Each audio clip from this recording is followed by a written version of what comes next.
بسم اللہ الرحمن الرحیم۔ لوگوں سے یاد کرنے کا شکوہ مت کرو، کیونکہ جو انسان اپنے رب کو بھول سکتا ہے وہ سب کو بھول سکتا ہے۔ جب تمہیں لگے تمہارا کوئی نہیں ہے تو آسمان کی طرف دیکھنا، وہاں وہ ہے جو ہمیشہ سے تمہارا تھا اور ہمیشہ تمہارا رہے گا۔ جس کا ظرف دیکھنا ہو اسے عزت دو، فطرت دیکھنی ہو تو اسے آزادی دو، نیت دیکھنی ہو تو اسے قرض دو، خصلت دیکھنی ہو تو اس کے ساتھ کھانا کھاؤ۔ مشکل وقت میں ہمیشہ دعا مانگا کرو، کیونکہ جہاں انسان کا حوصلہ ختم ہوتا ہے وہاں سے اللہ پاک کی رحمت شروع ہوتی ہے۔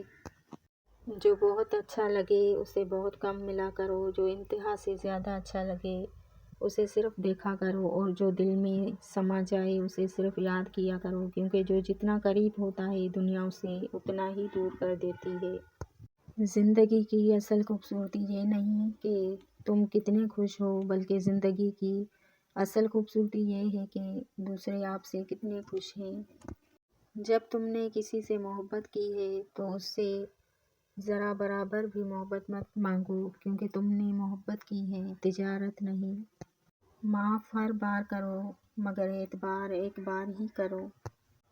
چیزوں کی اہمیت نہیں ہوتی، وہ کبھی نہ کبھی مل ہی جاتی ہے۔ صرف انسان ہے جس کا کوئی نیم و بدل نہیں ہوتا اور وہ دوبارہ کبھی نہیں ملتے۔ روتا وہی انسان ہے جس نے رشتہ دل سے نبھایا ہو، ورنہ مطلب کا رشتہ رکھنے والوں کی آنکھوں میں نہ شرم ہوتی ہے نہ پانی۔ جسمانی رشتے مختصر زندگی تک محدود ہوتے ہیں، آخرت میں ہم ان کے ساتھ ہوں گے جن سے روحانی محبت ہوگی۔ جب دعا کرتے وقت تمہاری آنکھوں سے آنسو آنے لگے تو سمجھ جانا تمہاری دعا بارگاہ الہی میں قبول ہو چکی ہے۔ جس گھر کی خواتین میں سے کسی کا نام فاطمہ ہو، اس گھر میں غریبی، فقیری، مفلسی داخل نہیں ہوتی۔